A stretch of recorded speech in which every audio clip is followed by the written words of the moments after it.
Every awkward guy who ever crushed on someone way out of his league.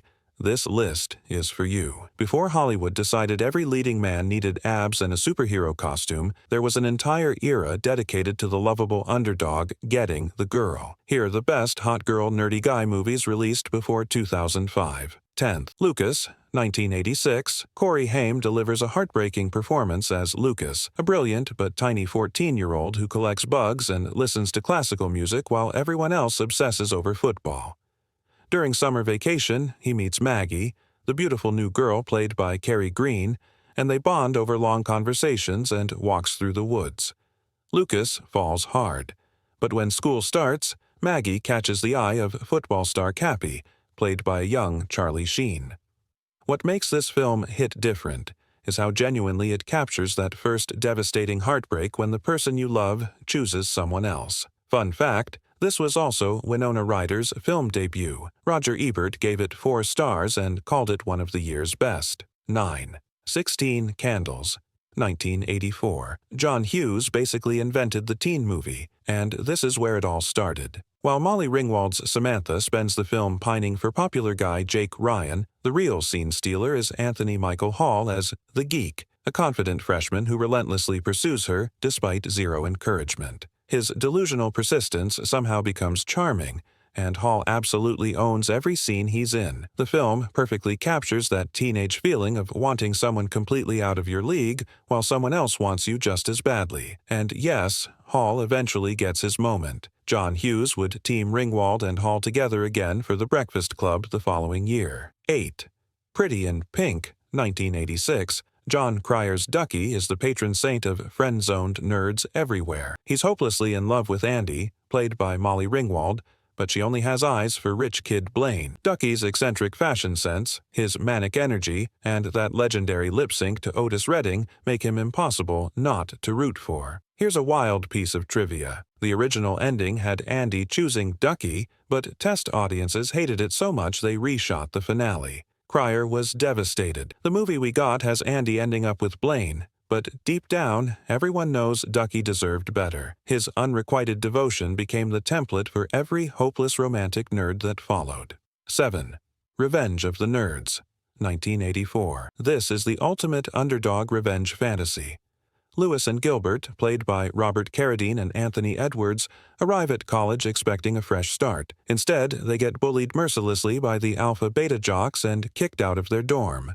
So they form their own fraternity and declare war. The romantic subplot has Lewis pursuing Betty, the head cheerleader dating the main jock. The film delivers exactly what the title promises, with the nerds outsmarting the jocks at every turn. Some of the humor hasn't aged well, but this movie defined an entire generation of geek triumph stories and spawned 3 sequels. The Nerds Fighting Back formula started right here. 6.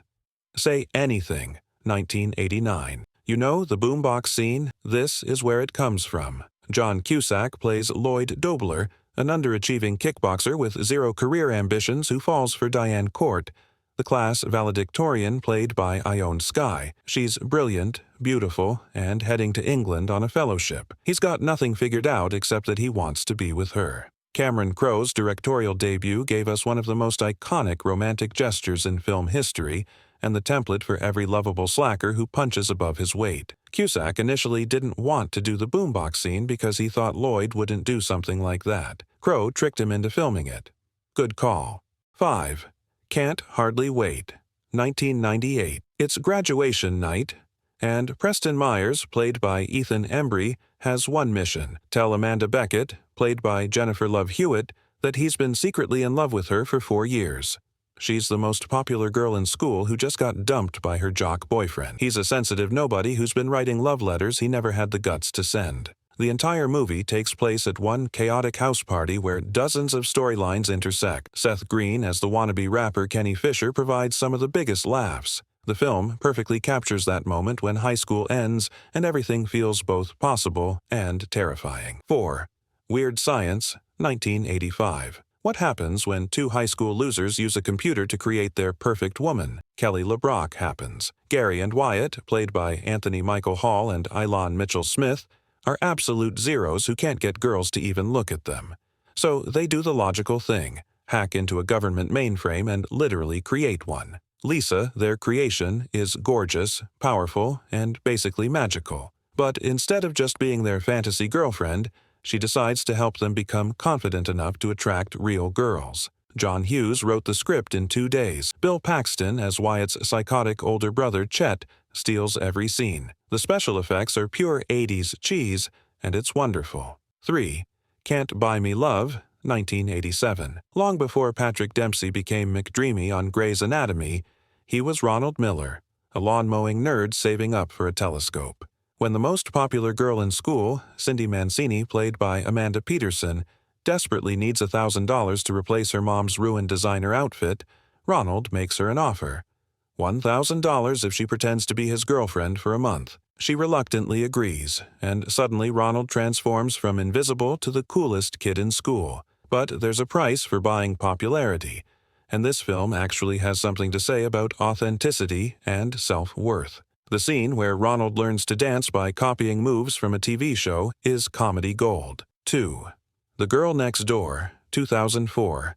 Emile Hirsch plays Matthew Kidman, a straight-A senior with dreams of Georgetown. Then Danielle moves in next door, and Elisha Cuthbert absolutely smolders as the mysterious blonde who turns his boring life upside down. They start falling for each other until Matthew discovers her past in the adult film industry. What follows is a wild ride involving a sleazy producer played by Timothy Olyphant, some questionable decisions, and ultimately a love story about accepting people for who they really are. The film owes a lot to risky business, but Cuthbert and Hirsch create their own chemistry. Just made it under the wire at 2004. 1. There's Something About Mary, 1998. The ultimate hot girl nerdy guy movie earns the top spot. Ben Stiller plays Ted, whose prom night ended in the most horrifying way imaginable. 13 years later, he's still obsessed with Mary, the dream girl who got away. So he hires a private investigator to track her down. The problem is, everyone who meets Mary falls completely in love with her, including the PI. Cameron Diaz is absolutely radiant as a woman, so perfect that grown men turn into bumbling idiots around her. The Farrelly brothers packed this film with some of the most outrageous gags ever committed to celluloid. That hair gel scene? You'll never unsee it. Somehow, the movie manages to be both hilariously crude and genuinely romantic.